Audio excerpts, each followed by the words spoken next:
it's hard work. You have to be consistent. You got to do everything right. And so I feel like there's a fine balance between like doing what you want and doing what will, help your channel grow. But, it's there. Why don't you use it? It's free. It's just there. Hello and welcome back to another episode of Creators Uncut. Super excited for another episode today. We've got a unique guest. His name is Matthew Pierce, and he's from, I don't know, I guess it is a YouTube channel, but they're primarily a business, and it's called TurboRank. Matthew, thanks for being on the show. Hey, great to be here, Spencer. Yeah, we are TurboRank. We, for 5 minutes, was called TurboTube, but YouTube did not like that.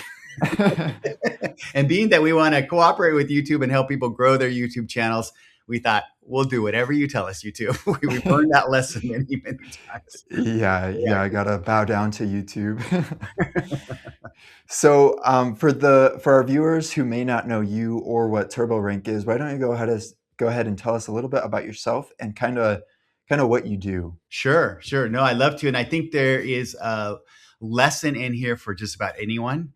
You might be starting out with YouTube, you might be a brand, a mid-sized business, whatever. There's so many powerful, wonderful things that you can do with YouTube if you know what you're doing. So just about me, I've been around here knocking on the YouTube door since 2007. That makes me very— Whoa, that's when it started, right?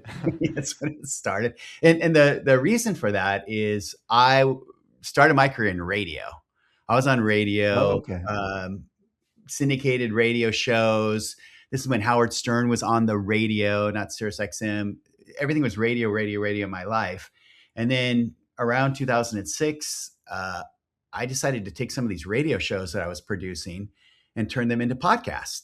Oh, that worked great. It went viral. That's the word I hate, but it went viral. Like all our shows are like on the top 20 on YouTube's on the charts because we were new, right? We were new at it. And all I was doing was taking radio shows and putting them on a podcast. So that's easy enough to do.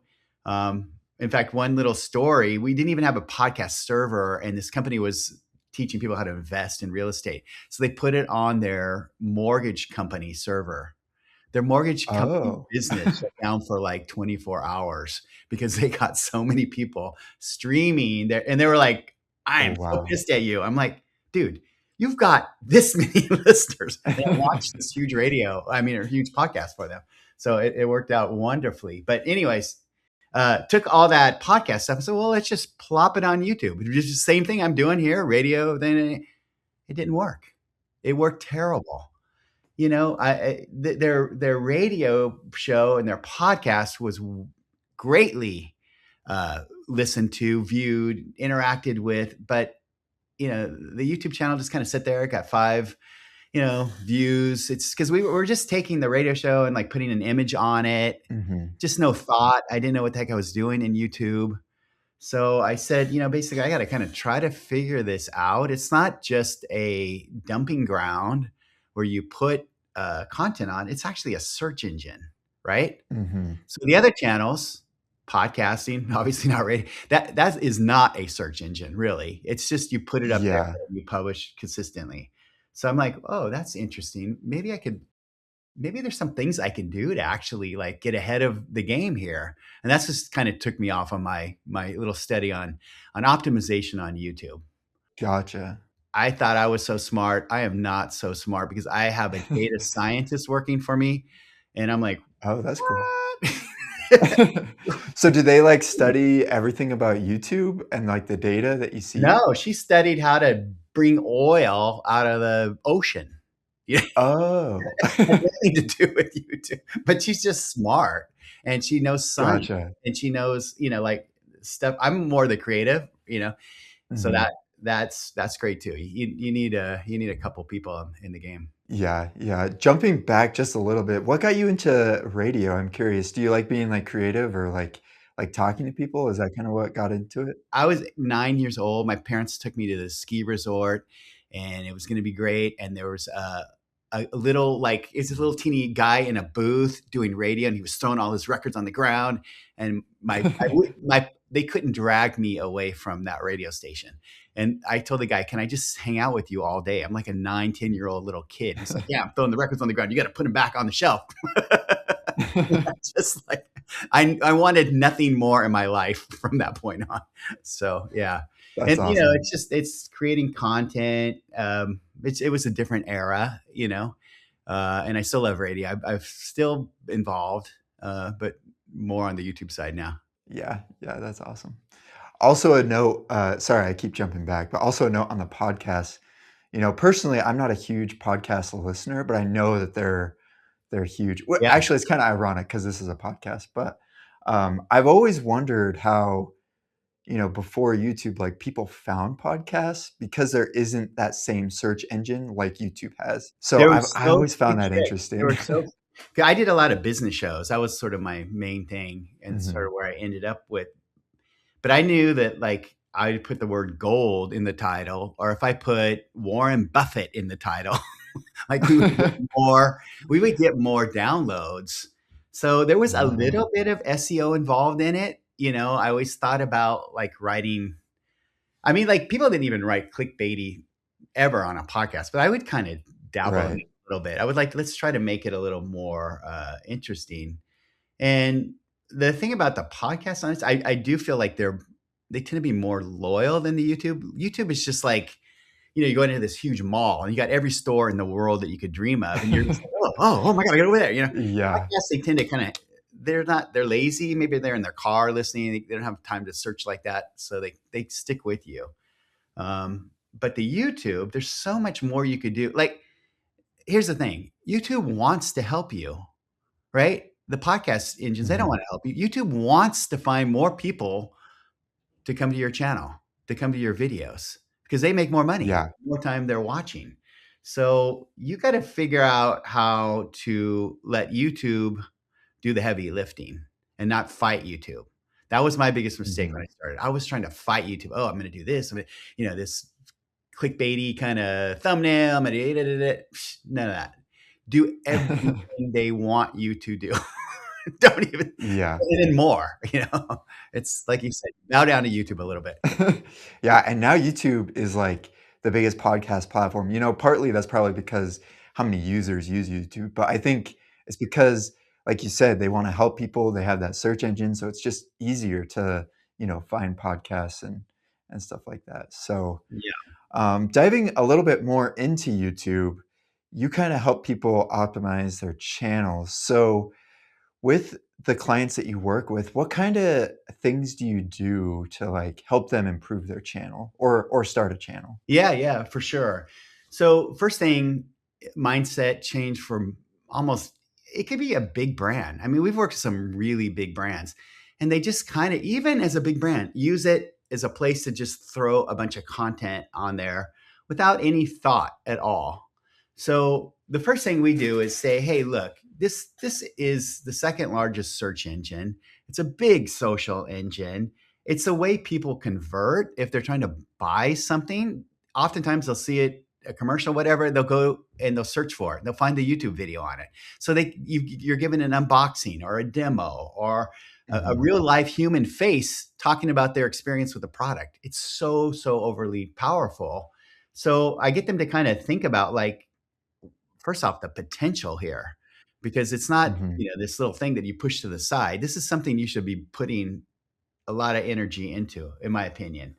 So Mhm. we do an audit for them. My favorite data scientist will sit down, and she'll take 2 weeks maybe. She'll look at all the competition. She'll look at all the keywords. She'll look at building a content strategy. She'll look at what assets do you have? What can you repurpose? And the whole thing. So it's given to them with a pretty bow on top. All they got to do is unwrap it and do what we say. That's awesome. Yeah. Cool. So a question on that, um, if a client doesn't do what you say, do you kinda, like, stop working with them, or has there been any, like, weird dynamics with some of your clients Oh, and, I love like that question. I have no idea how to answer it. I mean, does a client never not do what I say every time? 100%, you know? Yeah. So, I mean, have we fired any clients? Um, Not really. We're kinda I don't Mhm. know. It's not like so for us, the typical engagement at minimum is at 6 months. So we've kinda spent some time getting to know each other. We've done the audit. They get to buy it.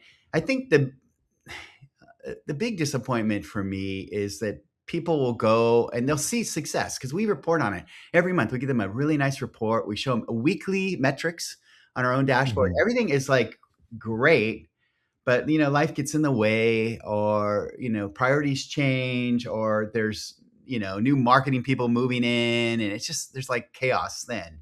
And sometimes it's so disappointing because we were on such a wave. You could just see it growing exponentially, and then poof, you're like, oh well, we're new people. What are we doing? And then we kind of lose steam. Yeah. But it almost always comes back, and then we just kind of build upon that. And I think one thing too that I've learned is that you could re-optimize your videos, and it actually really does work. So you shouldn't keep your videos necessarily always static, because you kind of learn from the next video and the next video and the next video, and audiences change, and you see what Mhm. people maybe respond to. So YouTube likes that. It kind of shows them that you're paying attention. So by re-optimizing a video, do you mean like re-recording it, but just like doing it better? Or do you mean like changing the settings, changing the thumbnail, changing the title, that kind of stuff? Yeah, yeah, that kind of stuff. So Oh, it's, okay. I mean, first off, at a minimum, we recommend 40% of your videos being viewed. That should be your sort of minimum goal, ideally 50% or more. So, Mhm. if a video is not performing well and it's just a kind of a dud, then unlist it. Don't even have it in your mix, because it kind of Mm. ruins your batting average, right? And you can go into a video though sometimes and make a little tweaks to you could try both. You could test ABC test, thumbnails. But change the title and change the description. Love chapters. If you're not doing chapters, do chapters, because that really helps index, in search and in overall search. Yeah. So yeah, there's a lot of tweaks, and optimization is kind of like as much of an art as it is a science, right? So Yeah. you got to use your own kind of gut feeling on how things are going and looking, but you also got to kind of pay attention to the numbers too, because we all have this perceived idea of what people want, and you're pretty much wrong. So I'm always wrong. I know. Yeah, I feel like, sometimes I make my own videos and I feel like what I wanna make isn't necessarily what people wanna see, and so I feel like there's a fine balance between, like, doing what you want and doing what will, help your channel grow, so, Yeah. um, yeah.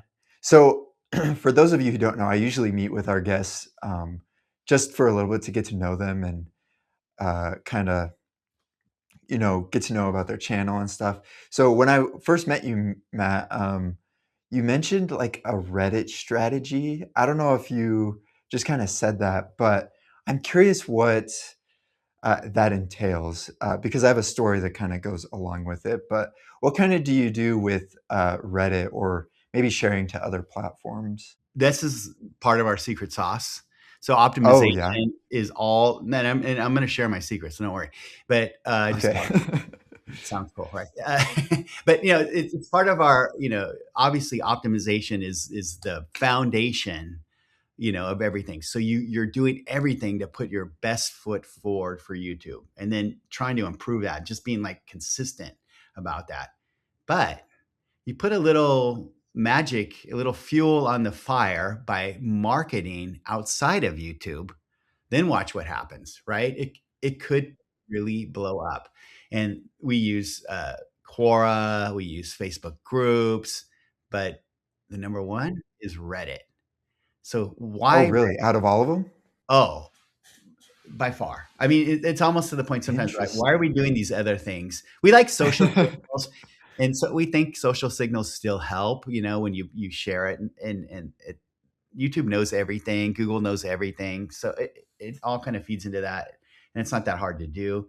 The Reddit thing is tricky. Reddit people, they are ready to sniff you out in a second if you're trying to market or be spammy or you got something up your sleeve. Mhm. So we just kind of changed that around and said, you know what? We're good people. We're making good videos here. We're trying to help people. We're not bad people. Why are we so worried?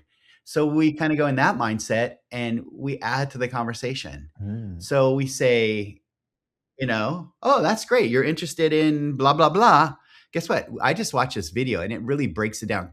Skip over to 3 minutes and 30 seconds. And then he goes exactly over, so we do things like that. Ah. Or we'll ask, sometimes we'll ask a question like, does anybody know how to solve this problem? And then one of our guys goes, yes, we do.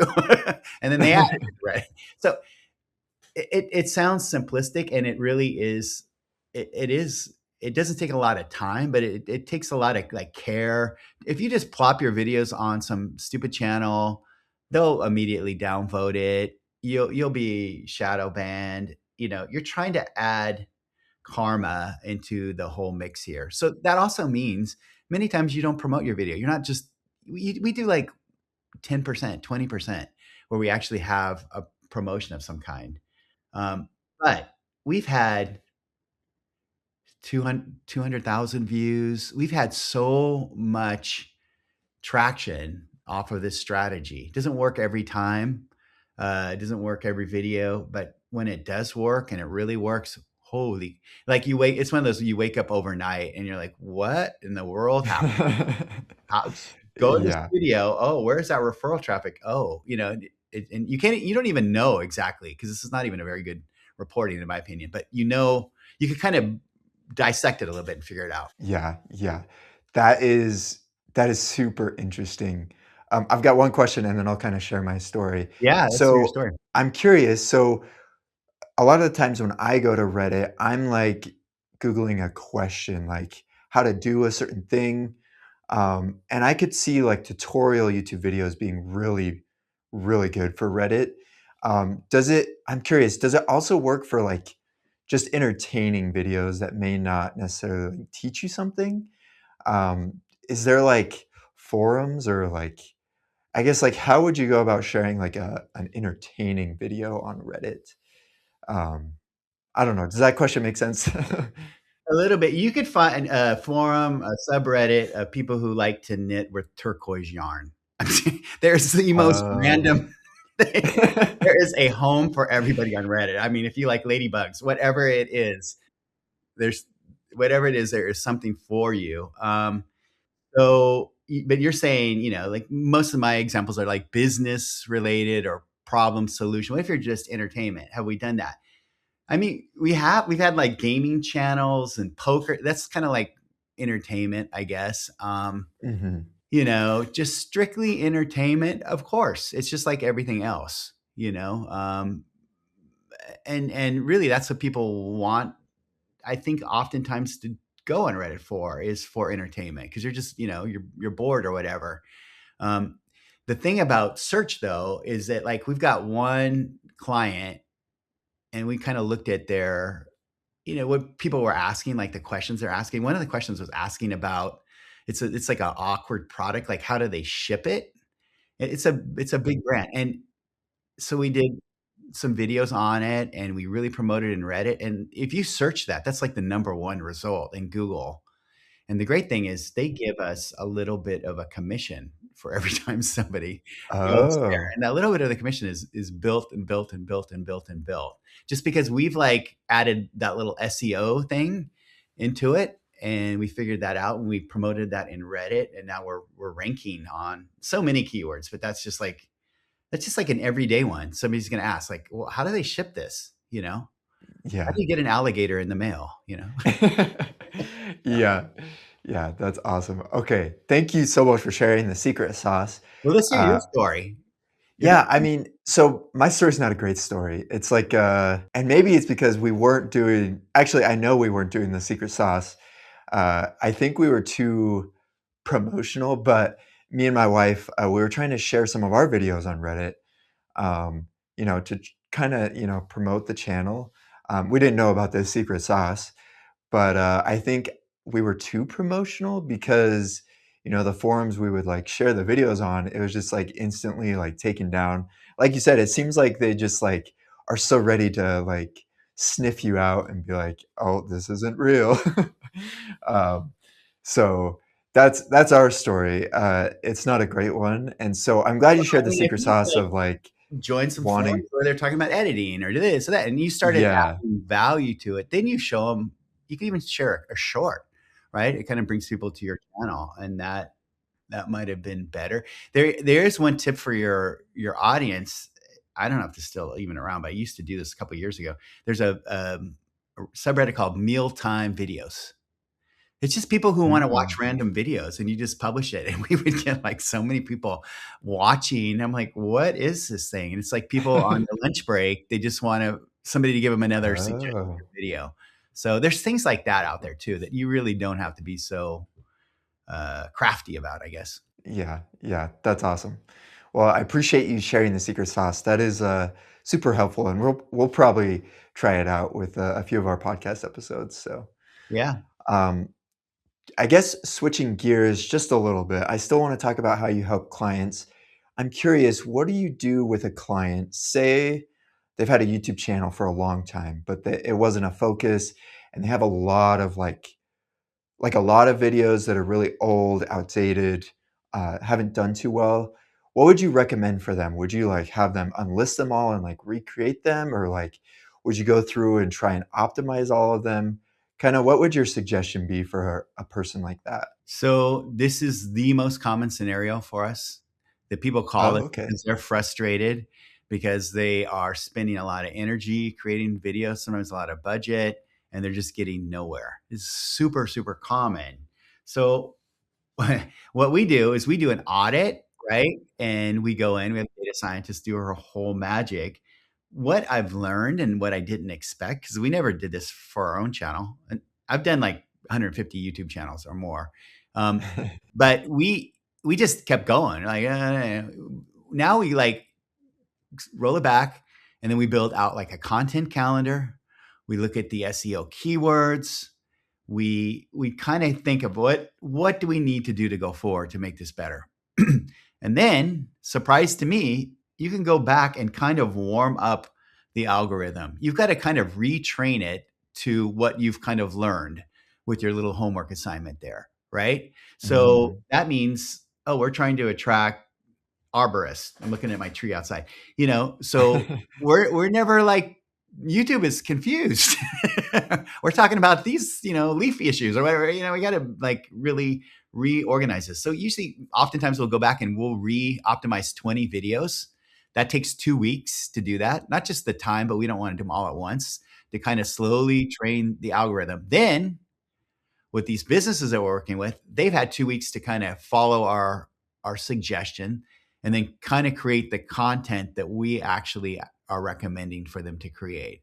So then we've got the Mm. algorithm kind of like, oh, okay, you're actually a tree pruning business here.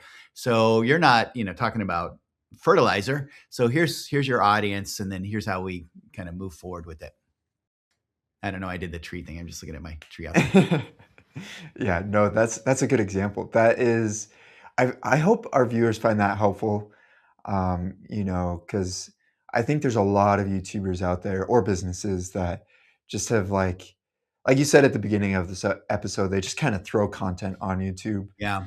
and so maybe re-optimizing that is helpful. So, It's super easy to get frustrated, and it's super normal to get mhm. frustrated because,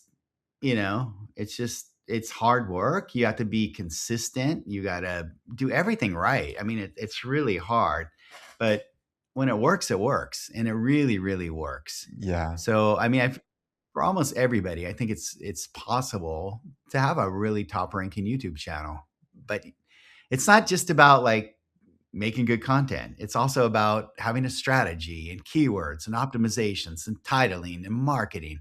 So it's work, yeah, yeah. but there's a great And payout. that's why so many YouTubers like have a team behind them Yeah. to kind of help them with that. So that's super interesting. I've got one more question on kind of helping YouTubers and what you do to optimize videos. Um, I guess it's kind of a tangent, but what are your thoughts on shorts? I've heard a lot of different things on shorts since they've come out. I've heard some YouTubers say it like hurts long form views. I've also seen people say like there's a new funnel now where it's like shorts are on top and then long form views, and like the shorts are meant to like funnel you to the long form videos. I'm kind of curious from someone who works with optimizing YouTube channels, what your thoughts on shorts are. It's two completely different audiences, right? So the short audience is like a TikTok. They're just like bored. They're sitting around. They're just going boop boop boop boop boop boop. Boop. You gotta like get them to stop. One little optimization trick is longer shorts aren't better. Most generally, shorts like under 30 seconds are better because the algorithm likes you to watch more than 100%. They like you to watch it and then circle into Mm, it again.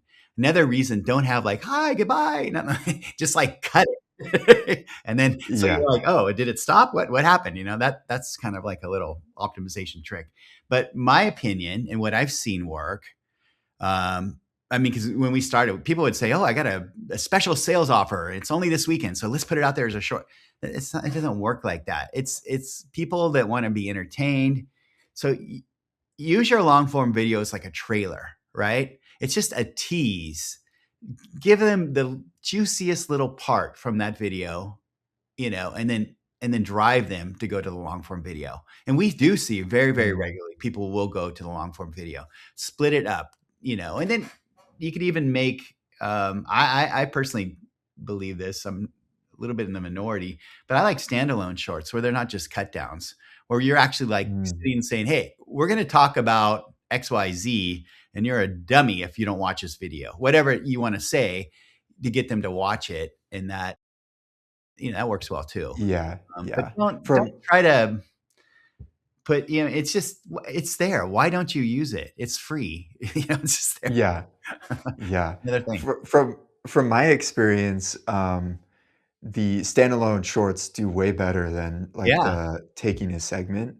And I think people recognize like when you put in the effort for like a standalone short Mhm. and versus like when you like take a clip, unless that clip, is really spicy or really juicy. Yeah. Um, I agree with you. I think like the standalones are way better. But yeah, I was just curious about shorts because I've heard so many different opinions and thoughts on them and kind of what to do with them. You could put those shorts on other social media channels too. You can use it on your Instagram, Yeah, on your face. So you get a lot more bang for your buck. And that really would be another audience off platform, which would get extra credit for. So yeah, I mean, it's there.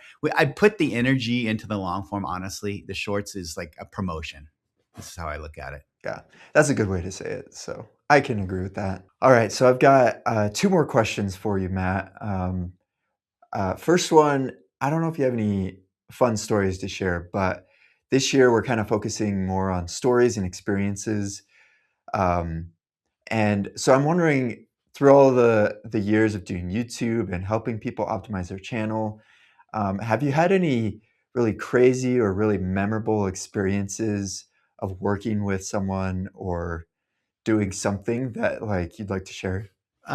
Yeah, just doing this and working with so many different clients and so many different businesses and personalities, there's a ton of that stuff. I'm not sure it even completely relates to YouTube, but it's just been really great. Helping people kind of market themselves. One crazy story, I kind of alluded to it, but it's a video that we published 2008, and it's still going strong. And it has an offer code on it, so people save money.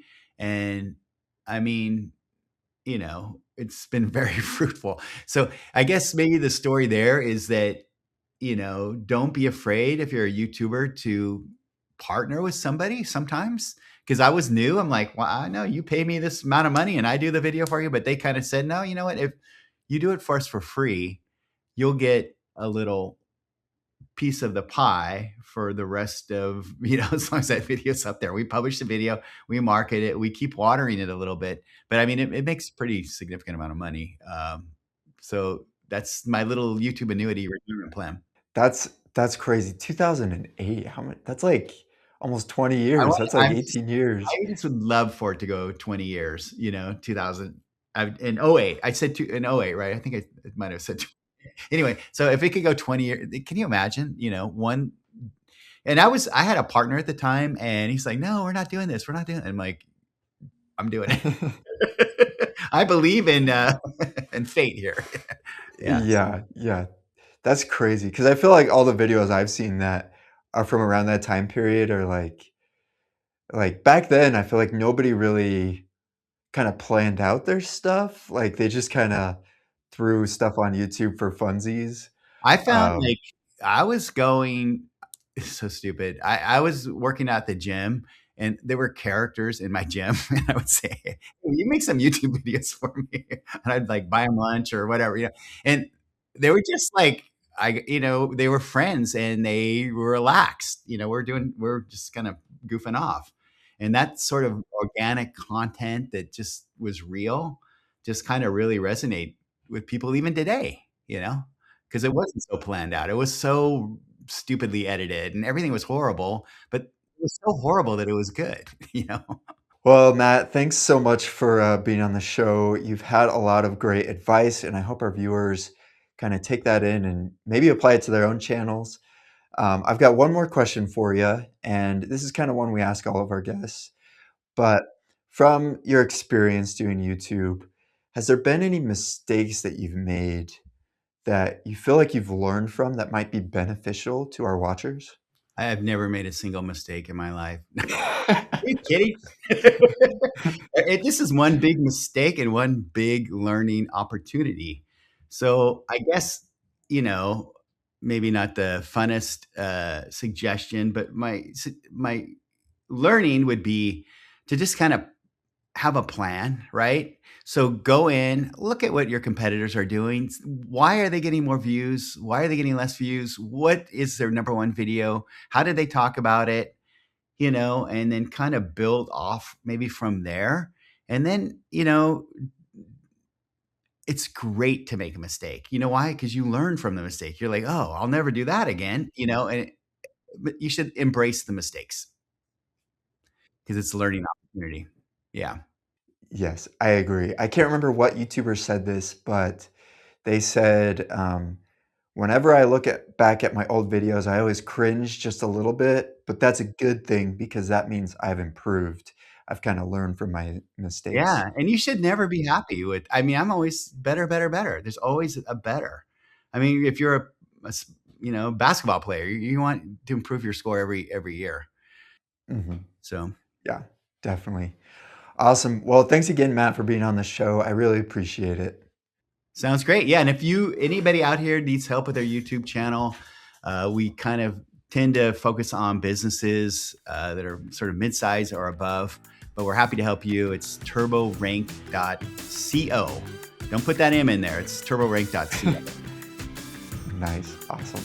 Well, make sure to check out TurboRank, and thanks again to our listeners and watchers for checking out this episode, and kind of a plug for ourselves, but if you need help with video editing specifically, you can check us out at creatorlux.com, and we'll see you in the next one.